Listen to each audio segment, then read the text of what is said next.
الذين يجتنبون كبائر الإثم والفواحش إلا اللمم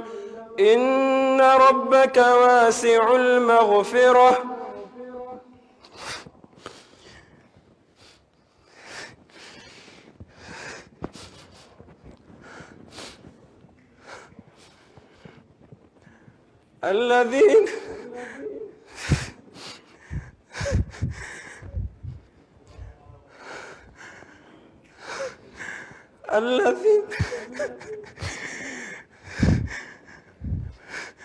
الذين يجتنبون كبائر الإثم والفواحش إلا اللمم إن ربك واسع المغفرة هو أعلم بكم إذ أنشأكم من الأرض وإذ أنتم أجنة في بطون أمهاتكم فلا تزكوا أنفسكم هو أعلم بمن اتقى أفرأيت الذي تولى وأعطى قليلا وأكدى أعنده علم الغيب فهو يرى أم لم ينبأ بما في صحف موسى وإبراهيم الذي وفى ألا تزر وازرة وزر أخرى وأن ليس للإنسان إلا ما سعى وأن سعيه سوف يرى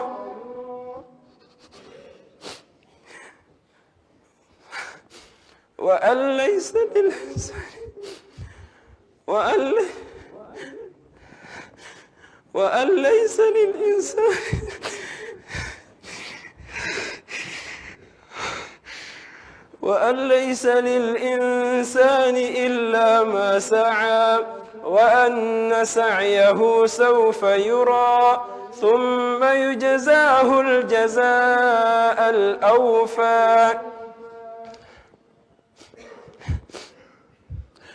وأن إلى ربك المنتهى وأنه هو أضحك وأبكى وأنه هو أمات وأحيا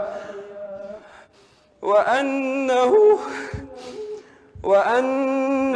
خلق الزوجين الذكر والأنثى من نطفة إذا تمنى وأن عليه النشأة الأخرى وأنه هو أغنى وأقنى وأنه هو رب الشعرى وأنه أهلك عادا الأولى وثمود فما أبقى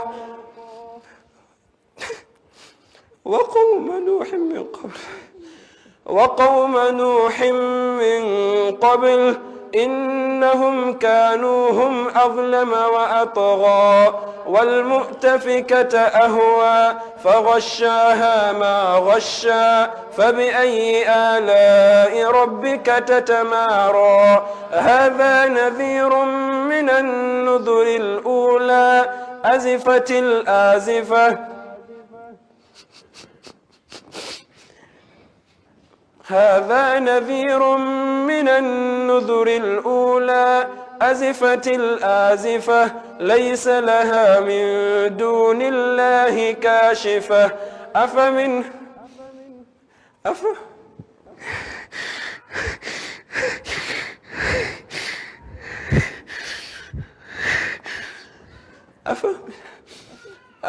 هذا الحديث تعجبون وتضحكون ولا تبكون وأنتم سامدون فاسجدوا لله واعبدوا